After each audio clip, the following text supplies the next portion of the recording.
Assalamualaikum warahmatullahi wabarakatuh, Ananda sekalian. Semangat pagi, mudah-mudahan dalam kondisi yang sehat, sudah sarapan dan dapat uang jajan.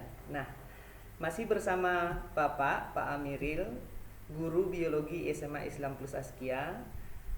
Hari ini kita akan melanjutkan belajar dan bermain kita. Masih sambungan dari bab 1, ruang lingkup biologi, di subtopik metode ilmiah.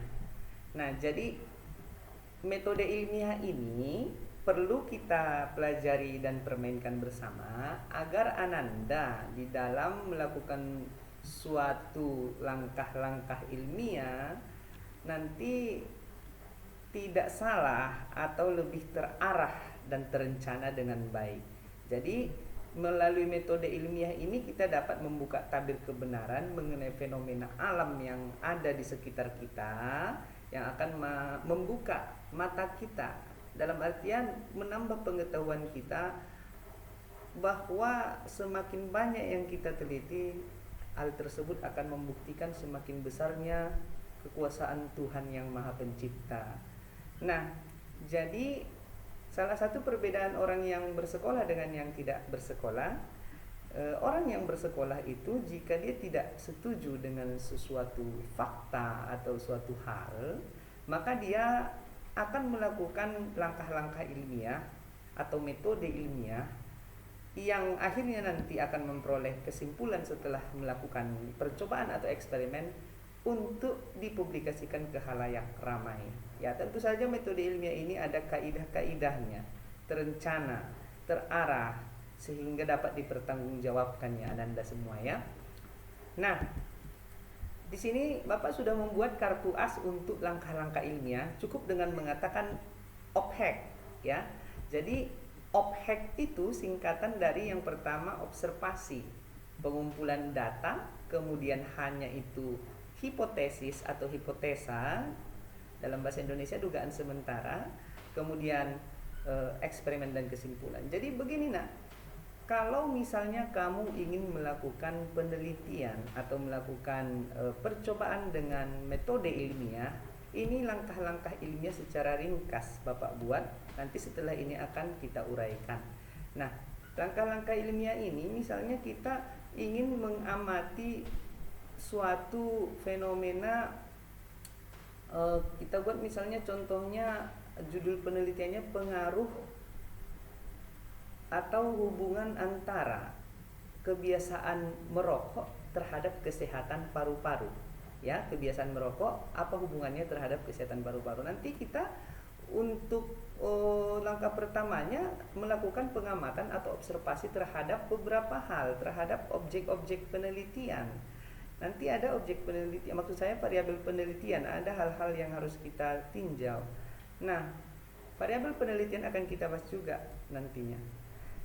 Oke, yang pertama kita amati dulu bagaimana kesehatan paru-paru orang atau kesehatan secara umum lah, karena kalau paru-paru harus dilangsungkan, kesehatan orang yang memiliki kebiasaan merokok, bagaimana orang yang tidak memiliki kebiasaan merokok. Nah, setelah diamati, dikumpulkan datanya. Data itu bisa berupa angka-angka, bisa melalui wawancara, bisa melalui isi kuesioner dan lain sebagainya. Maka setelah terkumpul datanya, kamu membuat dugaan sementara. Misalnya dugaan sementaranya itu hipotesis nol namanya ya. Hipotesis nolnya atau dugaan sementaranya itu ada pengaruh kebiasaan merokok terhadap kesehatan paru-paru setiap manusia perokok, begitu. Nah, itu dugaan sementara. Jadi untuk membuktikan hipotesis kita itu benar atau tidak, maka dilakukanlah eksperimen atau percobaan. Nanti diambil beberapa bahan atau sampel, namanya sampel penelitian. Setelah itu dia diamatilah orang-orang memiliki kebiasaan merokok ini selama beberapa waktu. Kalau mau ditambah variabel umur berapa sampai berapa atau berapa lama dia merokok. Setelah itu nanti dikumpul lagi hasil pengamatan kita, hasil eksperimennya, diolah datanya, lalu diambil suatu kesimpulan. Setelah diambil kesimpulan, dipublish. Dari kesimpulan itu nanti muncul teori yang dipublish untuk dikomunikasikan kepada masyarakat dalam bentuk karya ilmiah. Misalnya dipublish dalam bentuk jurnal atau dipublish dalam bentuk skripsi, tesis, proceeding. Namanya proceeding itu kayak jurnal ya. Nah, cuma dia melalui seminar internasional. Nah, ini langkah-langkah sederhananya nak, OPEC ya.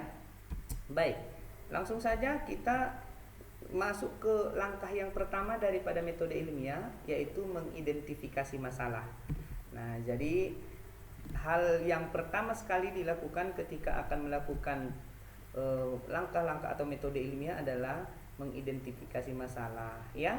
Jadi nanti di sini yang perlu kalian peroleh itu bisa mungkin kalian membaca-baca dulu atau melihat fakta-fakta terdahulu yang bisa saja mungkin ada juga penelitian-penelitian terdahulu terhadap yang sama dengan penelitian-penelitian yang akan kalian lakukan. Nah, yang perlu kalian pahami, yang poin pentingnya sudah Bapak buat di sini tinta merah ya, rumusan masalah.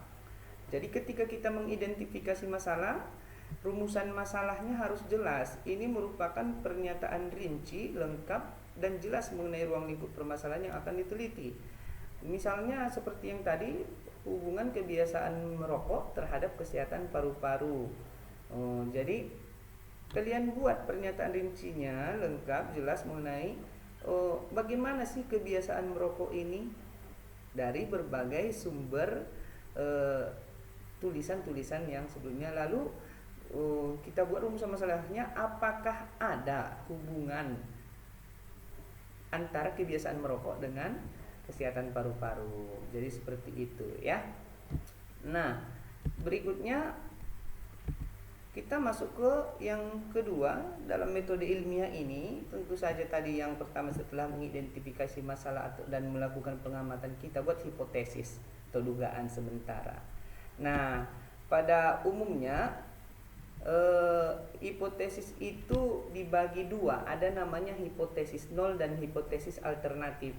Hipotesis nol itu adalah dugaan sementara yang belum dibuktikan, nanti hipotesis alternatifnya setelah dilakukan penelitian. Nah, jadi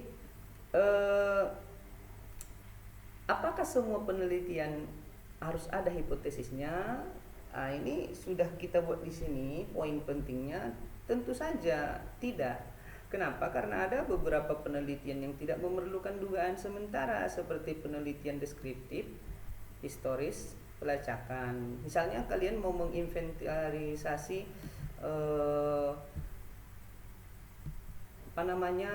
flora atau fauna di suatu cagar alam atau suatu marga satwa, itu kan hanya sekedar mendata bagaimana. Tinggal kalian buat pelaporannya secara rinci, berapa misalnya hewan A, hewan B, atau misalnya berapa tumbuhan A, tumbuhan B, dan segala macamnya. Nah, penelitian yang seperti itu, yang melakukan inventarisasi, itu tidak perlu yang namanya hipotesis.